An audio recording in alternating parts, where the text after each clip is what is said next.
Kamu hamil Flo? Tanya Bima kaget. Dia menatap tak percaya pada mantan kekasihnya itu. Iya, aku hamil Mas, jawab Flo. Anak siapa Flo? Tanya Bima lagi. Dalam hati dia menyangkal, tak mungkin itu anaknya, karena dia tahu Flo adalah wanita bebas. Dia punya banyak sekali pria di luar sana. Sudah pasti banyak yang menanam benih di rahimnya. Kamu masih bertanya Mas, jelas-jelas aku mencari kamu. Balas Flo. Aku tidak mungkin bapak dari anak yang kamu kandung. Aku bukan satu-satunya kekasih kamu Flo. Bima menggeleng. Aku hanya berhubungan dengan kamu Mas sejak aku dekat dengan Saga. Dia bahkan tidak pernah mau menyentuh aku. Dia pria baik tidak seperti kamu. Flo merasa muak dan lelah. Tak apa dia tak mau menggakui anaknya, dia bisa bekerja sendiri mencari nafkah buat anaknya nanti. Aku tidak percaya. Seru Bima. Terserah kamu Mas, yang jelas ini adalah anak kamu. Jangan sampai kamu nanti menua sendirian di dunia ini Mas, jika sekarang saja kamu tidak pernah mau bertanggung jawab pada anak-anak kamu. Ingat Flo. Diam, jangan berisik. Pergi kamu dari sini, dan jangan pernah kembali lagi. Bentak Bima. Lengkap sudah penderitaan Flo. Ibarat kata, sudah jatuh tertimpa tangga pula. Tapi dia merasa puas, karena keputusan untuk menjauhi Bima adalah tepat. Setidaknya dia tidak menyesal sudah melupakan Bima. Aku akan pergi Mas, dan aku nggak akan menyesal sudah melupakan kamu, kata Flo. Dan aku janji akan membesarkan anak ini dengan baik, walau tanpa ada kamu di samping aku. Sebelum pergi, Flo lebih dulu melempar senyum manis pada Bima. Setelah itu dia pergi. Bima hanya bisa melongo tanpa bisa mencegah atau berkata apapun. Matanya terus menatap sosok yang terlihat lebih kurus saat ini. Flo tak lagi seksi dan menggoda seperti dulu. Apakah Bima menyesal? Tidak. Pria itu tidak akan pernah menyesal sudah mengurus wanita, kecuali perceraian dengan Bella. Hingga detik ini Bima bahkan masih sangat menyesal sudah membuat Bella murka. Untung saja sekarang dia punya sandaran hidup yang cukup kaya. Walaupun tidak bisa disandingkan dengan Bella, tapi setidaknya dia ada sandaran buat hidup. Pria itu menghela napas panjang, kemudian masuk. Dia kembali masuk ke kamar di mana seorang wanita yang tergulung di bawah selimut tebal tengah bergelung. Siapa sih? Tanya Jenny. Nggak tahu, aku nggak kenal. Dusta Bima. Dia sengaja berdusta karena tak mau membuat Jenny murka, dan itu sangat berpengaruh terhadap kehidupannya nanti. Mau kemana lagi dia jika Jenny melempar dia keluar dari apartemen ini? Kenapa lama sekali? Jenny cemberut. Wanita itu sebenarnya ingin menyusul ke depan, tapi karena dia masih telanjang bulat tanpa sehelai benang pun, malas untuk memakai baju. Pasti dia perempuan ya? Tanya Jenny. Kok kamu tahu? Pasti ngintip ya? Bima sontak mengungkung tubuh wanita yang tertutup oleh selimut itu, dan dengan cepat Bima melempar selimut itu ke lantai. Ih, kenapa juga harus mengintip? Malas banget sih, itu karena kamu sangat lama di luar, aku pikir pasti itu perempuan. Nggak mungkin jika dia laki-laki kamu akan betah ngobrol, kata Jenny. Dengan bibir cemberut, Jenny mengalungkan kedua tangannya di leher kokoh Bima. Dan keduanya kembali memadu cinta yang panas dan membara. Tanpa memikirkan apa yang akan terjadi suatu hari nanti. Yang penting bagi mereka, saat ini bisa menikmati keindahan bercuinta tanpa memikirkan status dan komitmen. Kita langsung pulang atau mau jalan dulu? Tanya Saga. Keduanya sudah berada di dalam mobil pada sore hari itu. Pulang saja, aku lelah ingin istirahat, ujar Aluna. Seharian menunggu sang suami bekerja, membuat dia lelah dan bosan. Nggak mau makan dulu? Tanya Saga lagi. Sebelum mobil mulai dia jalankan. Nggak sayang, kasihan Mbak Siti. Sudah capek masak kita malah makan di luar, tegas Aluna. Ya sudah, kita nggak jadi ke butik. Tanya Saga. Aku capek sayang, nanti saja. Lagi pula bisa pesan online, kan? Aluna merengut, karena Saga terus saja merayu. Iya, iya. Apa saja yang kamu inginkan aku laksanakan sayang, Saga terkekeh. Ya sudah, ayo pulang, kata Aluna. Siap permaisuri, canda Saga. Dan mobil mulai berjalan cukup kencang, berbaur dengan padatnya kendaraan di jalan raya. Maklum, saat ini adalah jam para pekerja atau pelajar pulang dari aktivitas mereka masing-masing. Hanya dalam waktu 20 menit, mereka sampai di rumah. Dan segera turun, sampai di dalam bertemu dengan Siti yang tengah bersih-bersih. Sore Mbak Una, Mas Saga, sapa asisten itu dengan hormat dan ramah. Sore Mbak, apa sudah selesai memasak? Tanya Aluna tak kalah sopannya. Belum Mbak, tadi lupa mau tanya Mbak Una, mau dimasakkan apa, jawab Siti. Aku mau ayam bakar saja Mbak, jangan lupa lalapan sama sambelnya ya. Kata Aluna. Tanpa terasa air liurnya hampir saja menetes. Oke Mbak siap, akan segera saya masakkan. Kebetulan masih ada persediaan paha ayam di kulkas, ujar Siti. Apa kamu mau menambahkan permintaan? Tanya Una pada sang suami. Tidak sayang, aku ikut saja apa mau kamu, jawab Saga. Oke Mbak, itu saja. Kami naik dulu ya, kata Aluna. Silakan Mbak, balas Siti. Aluna dan Saga bergegas naik ke lantai atas, keduanya berniat untuk membersihkan diri lebih dulu. Karena tubuh juga sudah sangat gerah. Mau mandi bareng Yang? Tanya Saga dengan genit. Keduanya baru saja sampai di kamar besar mereka. Saga memeluk tubuh Aluna penuh kerinduan. Entah mengapa dia bisa selebay ini, padahal mereka baru saja pulang dari kantornya sama-sama. Gara-gara insiden Sam tadi, Saga jadi takut saat ingin bermesraan dengan sang istri. Dasar asisten laknat. Tidak tahu sopan santun. Tak henti-hentinya Saga merutuki Sam dalam hati. Aku masih gerah, jangan peluk-peluk. Aluna mencoba menepis kedua tangan Saga, bukan ingin menolak tapi dia tak nyaman karena masih belum mandi. Setelah seharian berada di luar rumah. Aku rindu, ujar Saga. Dia tak menghiraukan rengekan sang istri. Dia justru mengeratkan pelukannya pada sang istri. Rindu bagaimana, bukankah tadi seharian bersama sayang, jangan mengada-ada, Aluna mencebik. Tapi dalam hati dia menyangkal, dia juga sangat rindu pada Saga. Rindu dalam artian lain. Entahlah sayang, rasanya dalam otakku hanya ada kamu saja. Apakah aku boleh meminta hakku lagi saat ini? Tanya Saga ragu, dia takut mendapatkan penolakan. Tapi, adik kecilnya sudah berdenyut ingin segera disenangkan. Hak, maksudnya. Hak itu. Aluna mendonggak, karena tingginya hanya sebatas dada Saga, dia harus mendonggak jika ingin menatap wajah sang suami. Apa boleh? Bisik Saga, dan dia mulai mengecuap bibir bewasah sang istri.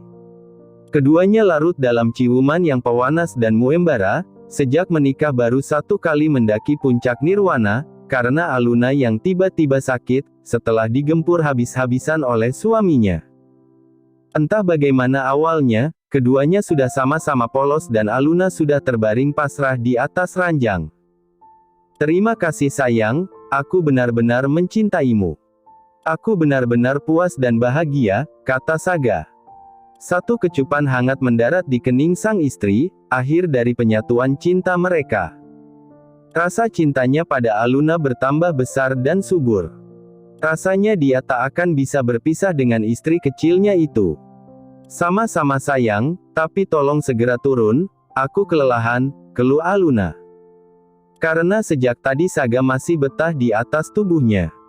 Kamu berat sayang, tambahnya lagi. Tubuhnya yang mungil tentu saja tidak dapat menahan tubuh Saga yang tinggi dan besar. Ah, maaf sayang. Rasanya aku nggak rela jika harus menjauh dari tubuhmu yang membuat candu ini. Terima kasih sayang, kata Saga. Sebelum turun dari tubuh sang istri, Saga lebih dulu mengecup bibir Aluna sekilas. Saga berbaring terlentang, dengan mata yang menatap nanar pada langit-langit kamar. Sama-sama sayang, aku juga tidak bisa lepas dari pesonamu sepertinya, jawab Aluna tak kalah mesranya. Dia mengatakan apa yang ada di dalam hatinya.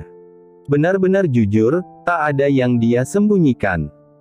Saga tersenyum bahagia, dia menggulingkan tubuhnya di sebelah Aluna.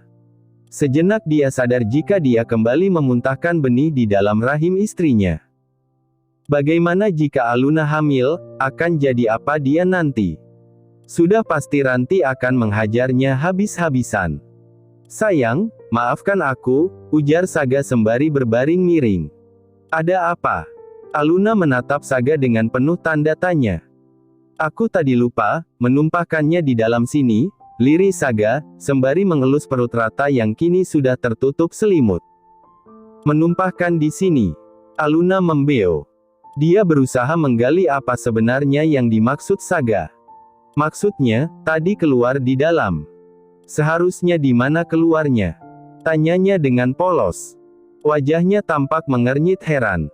Saga tersenyum tipis. Astaga, betapa polosnya istri kecilnya ini. Mana tega dia berpikir akan menyakitinya. Hanya laki-laki bodoh yang punya pikiran jahat seperti itu. Iya sayang, bagaimana jika kamu hamil? Tanya Saga. Hamil? Ulang Aluna. Iya. Jawab Saga. Memang kenapa, bukankah aku hamil ada suaminya? Jadi apa masalahnya? Tanya Aluna. Kamu masih sekolah sayang, tapi semoga saja tidak akan berbuah dulu. Nanti aku akan keluarkan di luar saja jika kita bercinta lagi, putus Saga akhirnya. Masa bodoh, mau hamil juga nggak masalah. Saga hanya bisa berjanji saja dan saat berada di atas tubuh Aluna dia selalu saja lupa daratan. Rasa nikmat dan candu saat menggempur Aluna selalu bisa membuat saraf pada otaknya membeku. Lagi, memang kita harus bercinta lagi? Tanya Aluna. Iya sayang, nanti tidak akan terasa sakit lagi jika kita sering melakukannya, apakah tadi masih terasa sakit? Tanya Saga. Tidak lagi, jawab Aluna. Apa rasanya enak? Goda Saga. But. Satu hantaman mendarat di lengan Saga. Aluna kesal saat Saga menanyakan sesuatu yang vulgar seperti itu. Memalukan. Wajahnya bahkan bersemu merah karena ulah Saga. Dasar mesum, ketus Aluna. Ayo mandi, kata Saga. Dengan sekali kedipan mata, tubuh mungil Aluna sudah berada di dalam gendongan sang suami. Tanpa kesulitan berarti sang suami menggendong ala bridal style. Keduanya bahkan masih dalam keadaan polos, dan semoga saja di dalam kamar mandi Saga tidak hilaf. Nanti jangan minta lagi ya di dalam, pinta Aluna sembari mengalungkan tangannya di leher Saga.